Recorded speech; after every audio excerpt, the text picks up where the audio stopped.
This happened to me in 1999. My name is Elizabeth Bruner, though everyone calls me Lisi. That December, I was 26 years old, working my first real job as an accountant in Graz, Austria, and I had promised my grandmother, Grandma Hilda, that I would be home for her 80th birthday. My parents lived near Bad Aussee, a small mountain town in central Austria, and my mother had called me 3 times that week to remind me. In my bag, wrapped in a woolen scarf, I carried a small music box that had belonged to Grandma's own mother. It had broken years ago, and I had finally found a man in Graz who could repair it. I wanted to see her face when she opened the lid and heard the melody again. I also had a disposable camera in my bag. My mother had asked me to bring one for the birthday because she wanted pictures of Grandma with the whole family together. I left Graz just after 6 in the evening, later than I planned because a client meeting ran long. The drive toward Bad Aussee usually took a little over 2 hours in good conditions, but this was not going to be a good night. Snow had been falling since noon, and the radio announcer kept warning drivers to be careful along the higher stretches of road between Bad Mittendorf and Bad Aussee. I did not own a mobile phone yet. Plenty of people did by then, but I had kept putting it off. What I had was a paper road map folded in the glove compartment, a thermos of coffee my mother had insisted I take, and a cassette of old Austrian pop songs I had been listening to since university. My little older hatchback rattled along the road, wipers fighting the snow, headlights cutting a narrow tunnel through the dark. Somewhere past Liesen, I stopped for gas. The station was small, just 2 pumps and a lit sign. It was one of those places where you could pay at the machine after the attendant had gone home. While the tank filled, I noticed a dark green station wagon parked at the edge of the lot. Its engine was running. Its headlights were off. There was a pale strip of tape across one corner of the right headlight. I did not think much of it. Winter roads were hard on cars, and plenty of people drove around with little repairs they had not gotten around to fixing properly. I remembered the disposable camera in my bag and decided to make sure the flash worked before Grandma's birthday. I took one quick picture across the gas station. The flash went off. That was it. I put the camera back in my bag, finished filling the tank, and got back on the road. It was around 8:30. The road narrowed as I climbed farther toward the mountains. Forest pressed close on both sides, dark spruce heavy with snow. There was almost no traffic. I passed one truck traveling the other direction, then nothing for several minutes at a time. About 20 minutes after the gas station, my headlights caught something lying across the road ahead. My heart jumped, then settled. It was only a thick branch, probably brought down by the weather. I slowed, pulled carefully around it, and kept going. Ordinary enough. It happened every winter. Not 5 minutes later, I saw something that made my stomach tighten in a different way. A wooden barrier stood across the road. It was painted in rough red and white stripes. A sign had been fixed to the middle of it. Road closed. Detour. An arrow pointed toward a narrow forest road disappearing between the trees. I stopped the car and sat there with the engine idling while snow fell steadily through my headlights. Something about it did not sit right with me. I had traveled through that area with my father many times when I was younger. I knew the road well enough to know there was nothing obvious there that should require a planned closure. The sign bothered me too. It looked homemade. The lettering was uneven. The barrier itself looked much newer than the battered road equipment I was used to seeing in winter. I told myself there might have been a fallen tree farther ahead. Maybe something had happened after dark, and there had not been time to bring proper road signs out yet. Still, I did not like it. I got out of the car. My boots sank into the fresh snow as I walked closer. The wood looked recently cut. The exposed ends were still pale, and the red and white paint looked unusually bright compared with the weathered barriers I had seen along mountain roads my whole life. I looked down the forest road the arrow pointed toward.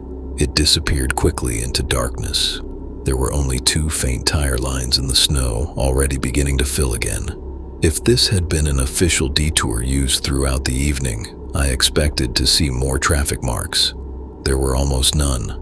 I walked back to my car, I decided I was not taking that road. Instead, I would turn around and head back toward Bad Mitterndorf.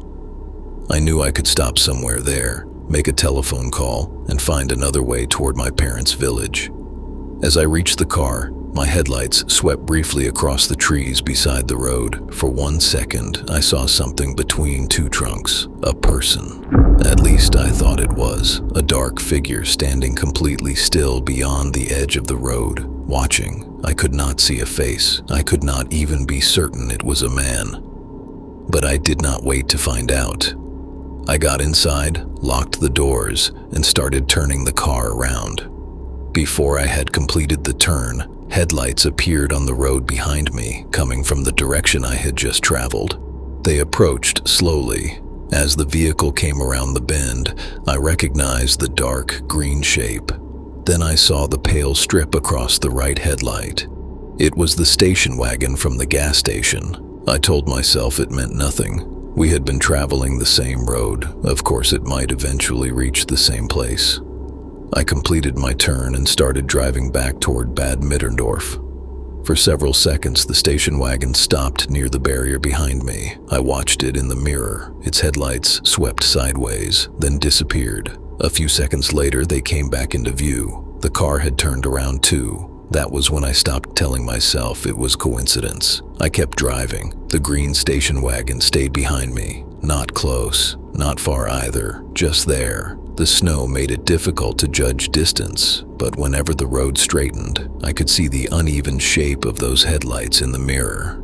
I did not want to continue all the way back along the same road with it behind me. A few miles later, I reached a smaller turnoff I remembered from childhood, an old forest road my father had used as a local shortcut. It was narrow and poorly marked, but I knew it eventually rejoined a better road farther away from the barrier. I turned onto it. The road was rough and mostly unplowed. My little car slid more than once, and I had to keep both hands tight on the wheel. I checked the mirror. At first, I saw nothing. Then headlights appeared between the trees.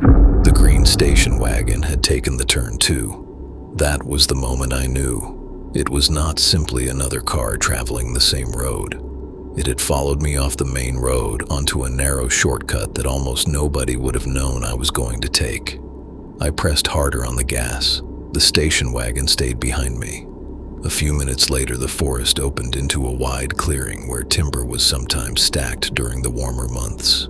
The road split there. One route continued straight. A narrower maintenance track curved off to the right. I slowed because fresh snow covered both tracks, and I needed a second to remember which one would eventually take me back toward the paved road. The green station wagon came up behind me. Then it stopped, not at a normal distance, close enough that its headlights filled the inside of my car. I looked in the mirror. The driver's door opened. A man stepped out. Then the passenger door opened. A second man got out. I checked my locks even though I was almost certain I had already locked them. The first man walked toward my side of the car. He wore a dark winter coat and a knitted cap pulled low over his forehead. He raised one hand as if he wanted me to lower the window. I did not. He came closer. Then he tried the driver's door handle once, slowly. I remember that sound more clearly than almost anything else from that night.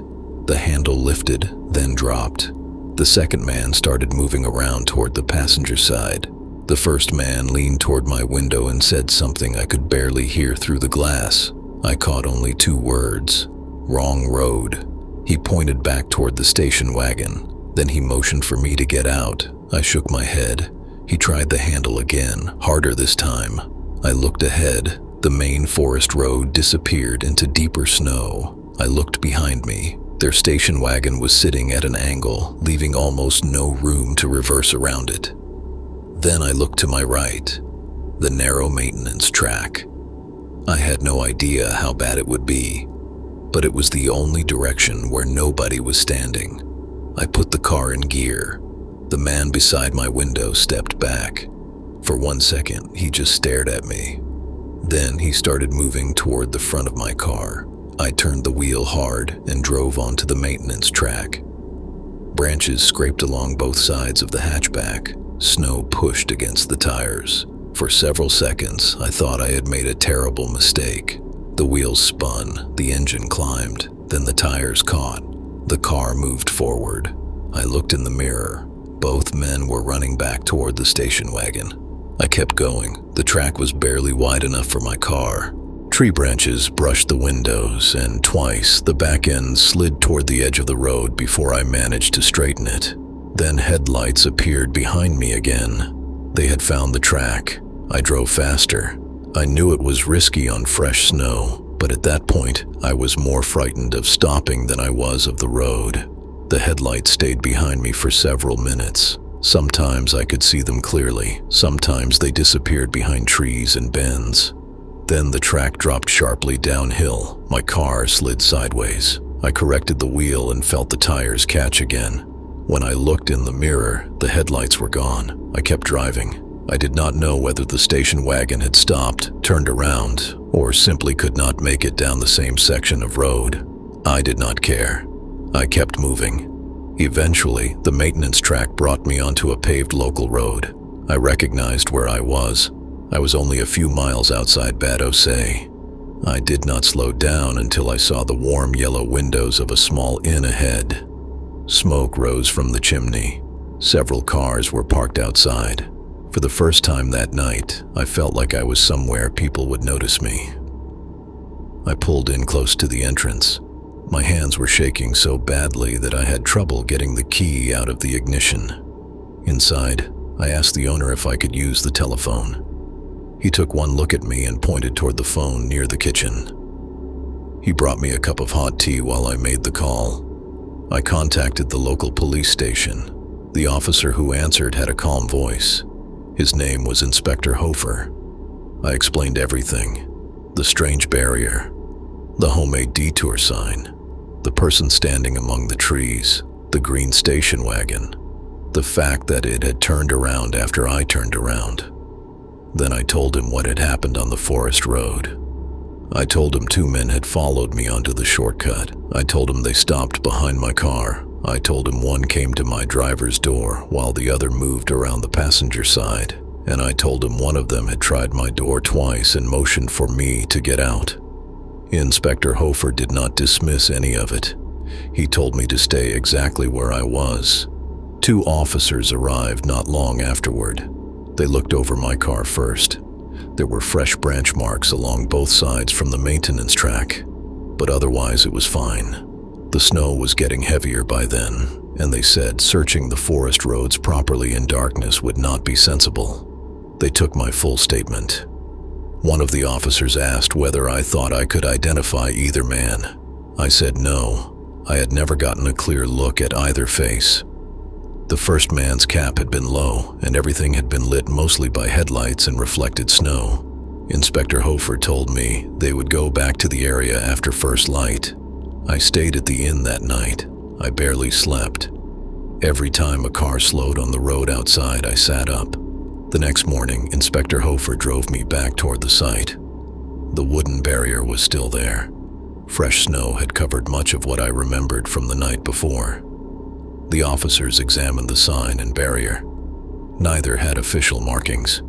There was nothing showing that a road crew had placed them there. Then they followed the forest road indicated by the fake detour sign, the one I had refused to take. I stayed near the main road while they went farther in. A short distance down that track, beyond a bend that could not be seen from the road, they found a dark-colored car sitting in a clearing.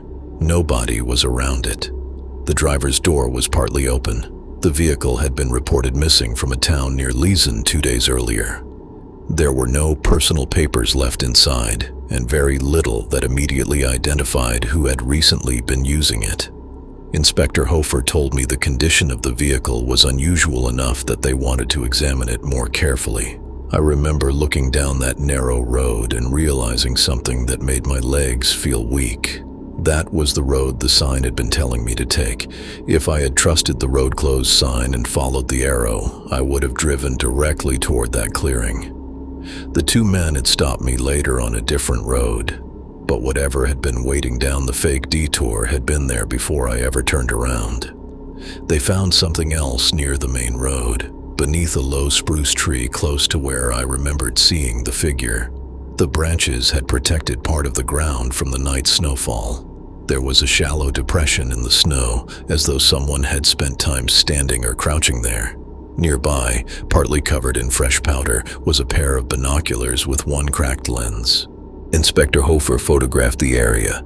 He was careful about what he told me. He did not claim to know exactly what the men intended. He did not claim that every piece definitely belonged to the same situation, but the barrier was not official. The other car was sitting down the exact road the fake detour directed drivers toward. Someone appeared to have been waiting in the trees, and two men in the green station wagon had followed me onto an isolated shortcut and tried to get me out of my car. At that point, I no longer needed every question answered to know I had been right not to follow that arrow. The dark green station wagon was never located, neither were the two men. Inspector Hofer told me there was no way to know whether the person I had seen standing near the barrier was one of them. There was also no way to prove the green station wagon had anything to do with the other car found in the clearing. Those possibilities existed, but I had watched the station wagon turn around after I turned around. I had watched it follow me onto a road it had no reason to take, and I had felt one of those men pull on my locked driver's door. That was enough for me. I reached my parents' house the following afternoon. I had missed most of the birthday celebration, but Grandma was still there. When I gave her the music box, she looked confused at first. Then I opened it. The old melody began playing. Her expression changed immediately. She touched the lid with both hands and looked at me. I nearly cried, not only because she remembered it, because I had made it there to see her remember. For the next few weeks, I tried to put the road behind me. Life in Graz returned to normal. Work, shopping, quiet evenings in my apartment. Eventually, I stopped checking every dark green car that appeared behind me. Then, in January, I finally had the photographs developed. Most were ordinary. Snow around my parents' village, Grandma holding the music box, family gathered around the table. Then I reached the photograph from the gas station. The pumps filled most of the frame. My car was near the edge, with the dark green station wagon behind it. I almost put the picture aside. Then I saw the man standing beside the station wagon. He was holding a small camera, and it was pointed directly at the rear of my car. From where he stood, my license plate was clearly visible. Then I noticed his dark coat and the knitted cap pulled low over his forehead. He looked like the man who had pulled on my driver's door that night. I took the photograph to Inspector Hofer. It was not clear enough to identify him, and the station wagon was never found. I still have that photograph. For years, I thought everything began when I found that homemade barrier in the snow. I was wrong. By the time I reached that barrier, they had already noticed me. It had started at the gas station.